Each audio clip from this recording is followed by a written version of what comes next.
ಎಲ್ರಿಗೂ ನಮಸ್ಕಾರ. ಭಾಗ್ಯ ಲಾಸ್ಗೆ ಸ್ವಾಗತ.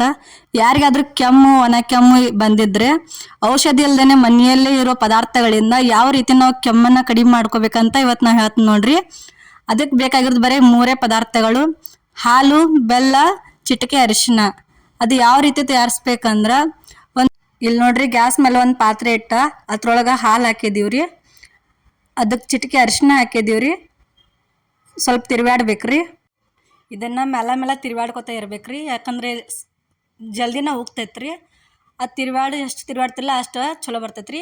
ಇದಕ್ಕೆ ನಾವು 1 ಗ್ಲಾಸ್ ಹಾಲು ಹಾಕಿರ್ತೀವಿ ರೀ, 1 ಗ್ಲಾಸ್ ಹಾಲು ಹಾಕಿರ್ತಿಲ್ಲ ರೀ, ಅದು ಅರ್ಧ ಗ್ಲಾಸ್ ಅಷ್ಟು ಬರ್ಬೇಕ್ರಿ. ಇದಕ್ಕೆ ಬೆಲ್ಲ ಹಾಕ್ಬೇಕ್ರಿ, ಸ್ವಲ್ಪ ಚೆನ್ನಾಗಿ ತಿರ್ವಾಡ್ಬೇಕ್ರಿ, ಇಲ್ಲ ಅದ ಉಕ್ಕಿ ಕೆಳಗೆ ಬೀಳ್ತೈತ್ರಿ.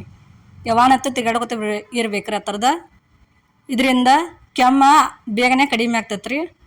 ಸ್ವಲ್ಪನೂ ಕೆಮ್ಮು ಉಳಿಯಂಗಿಲ್ಲ ರೀ. 2 ರಿಂದ 3 ಸಲ ಕುಡಿಬೇಕ್ರಿ. ನೈಟ್ ಮಲ್ಕೊ ಮುಂಚೆ ಇದನ್ನ ತೊಗೋಬೇಕ್ರಿ. ಈ ರೀತಿಯಾಗಿರೋ ಇನ್ನೂ ಮನೆಮದ್ದುಗಳನ್ನು ನಾನು ನಿಮಗೆ ಹೇಳ್ತೇನೆ ರೀ. ನಮ್ಮ ಚಾನಲ್ನ ಸಬ್ಸ್ಕ್ರೈಬ್ ಮಾಡೋದು ಮರಿಬೇಡ್ರಿ. ಯಾವಾಗಲೂ ನಮ್ಮ ಚಾನಲ್ನ ನೋಡ್ತಾ ಇರಿ, ಲೈಕ್ ಮಾಡ್ತಾ ಇರಿ, ಶೇರ್ ಮಾಡ್ತಾ ಇರಿ, ಸಬ್ಸ್ಕ್ರೈಬ್ ಬೇಗ ಮಾಡಿರಿ. ಇಲ್ಲಿ ನೋಡ್ರಿ, ತೋರ್ಸಾತಿದ್ರು ಹಾಲು ಹೆಂಗೆ ಕುದಿಯಾಕತ್ತೈತ್ರಿ. ಈ ರೀತಿ ಕುದಿಬೇಕ್ರಿ ಅದ.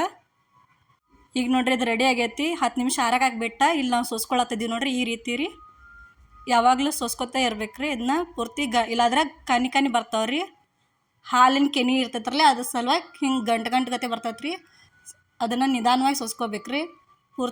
ಭಾಳ ಕೆಮ್ಮಿದ್ದವ್ರ 2 ದಿನ ಕಂಟಿನ್ಯೂ ಆಗಿ ತೊಗೋಬೇಕ್ರಿ. ಇದನ್ನ ನೈಟ್ ಮಲ್ಕೋಕ್ಕಿಂತ ಮುಂಚೆ ನೀವು ಎಷ್ಟು ಚೆನ್ನಾಗಿ ಕುದಿಸ್ತಿರ್ಲಿ ಅಷ್ಟು ಚಲೋ ಆಗ್ತೈತ್ರಿ, ಅಷ್ಟು ಬೇಗ ನಿಮ್ದು ಕೆಮ್ಮು ಕಡಿಮೆ ಆಗ್ತೈತ್ರಿ. ಇದರಿಂದ ಮಕ್ಕಳ ಔಷಧದ್ದು ತೊಗೊಳಕ್ಕೆ ಒಲ್ಲೆ ಅಂತಿರ್ತಾರ್ರಿ, ಅಂಥವ್ರಿಗೆ ಇದನ್ನ ಮಾಡಿ ಕೊಡ್ರಿ. ಇದು ಕಹಿ ಆಗಿರಂಗಿಲ್ಲ ರೀ. ಇದನ್ನು ಕುಡಿಯಾಕತ್ರ ರೀ ಸೇಮ್ ಬಾದಾಮ್ ಹಾಲು ಗತೆನ ಅನಿಸ್ತೈತೆ ನೋಡ್ರಿ. ಮಕ್ಕಳಿಗೆ ಕೊಡ್ರಿ, ಕಹಿ ಆಗಿರಂಗಿಲ್ಲ ರೀ.